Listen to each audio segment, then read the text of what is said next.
देखिए, आज का बड़ा मुबारक दिन है, सिर्फ हमारे कश्मीरी पंडित भाई और बहनों के लिए ही नहीं बल्कि सारे कश्मीरी समाज के लिए ही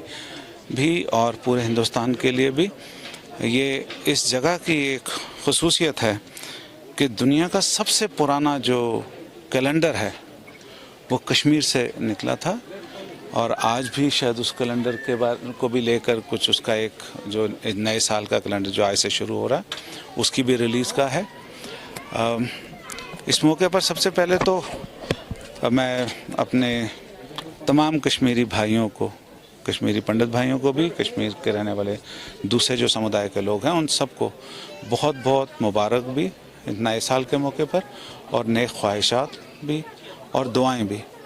कि कश्मीर जो पुराना कश्मीर है वो वापस आए। और बहुत लोगों की कोशिश उसमें शामिल है उस पुराने कश्मीर को वापस लाने में। वो कश्मीर जो तरक्की की शाहराह पर सबसे आगे चले, वो कश्मीर जो अमन और चैन का गहवारा बने, वो कश्मीर जहाँ पे एक मर्तबा फिर से हर एक समुदाय के लोग पूरी तरह से जो कुदरत ने उनको ये खूबसूरती अता की हुई है उसको पूरी तरह से एंजॉय करें। और इस मौके पर चूँकि कल से रमज़ान मुबारक भी शुरू हो रहा है, मैं उसकी भी सारे कश्मीर के लोगों को ही नहीं, यूटी के पूरे लोगों को उसकी भी मुबारकबाद देता हूँ। और ये उनसे रिक्वेस्ट भी करूँगा कि इस मौके पर वो अपनी दुआओं में इस जम्मू कश्मीर के बारे में, इसमें अमन और चैन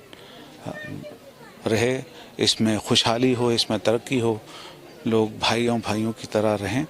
हर तरह की जो कदूरतें हैं वो दूर हो जाएं। और ये भी दुआ करें ख़ास तौर पर कि जो हमारे कश्मीरी पंडित भाई जो यहाँ से किसी मजबूरी की वजह से यहाँ से जाने पर मजबूर कर दिए गए थे, मजबूर हो भी गए थे, वो फिर एक मरतबा बाइज़्ज़त तरीके से अपने इस वादी कश्मीर में, इस जन्नत बेनज़ीर में वापस आएँ और खुशी खुशी,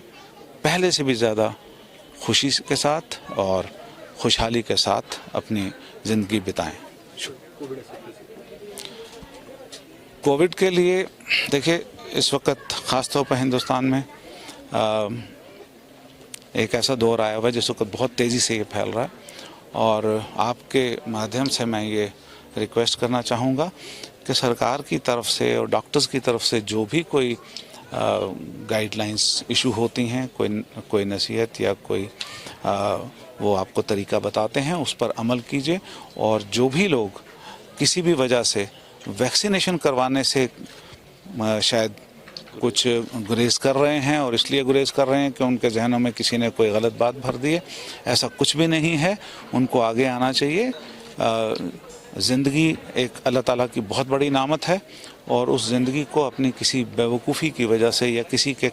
कुछ फजूलियत कहने की वजह से उसको ज़ाया ना करें, आगे आएँ। क्योंकि अगर वो कोरोना से बचे रहेंगे तो वो अपने ख़ानदान को भी, अपने अजीज़ों को भी बचा कर रखेंगे। ये मौका है कि सामने आकर अपना जिस का भी वो आ जाता है मौका एज के हिसाब से अपनी वैक्सीनेशन करवाने का, वो फौरी तौर पर वैक्सीनेशन करवाएं। और जो भी सरकार की तरफ से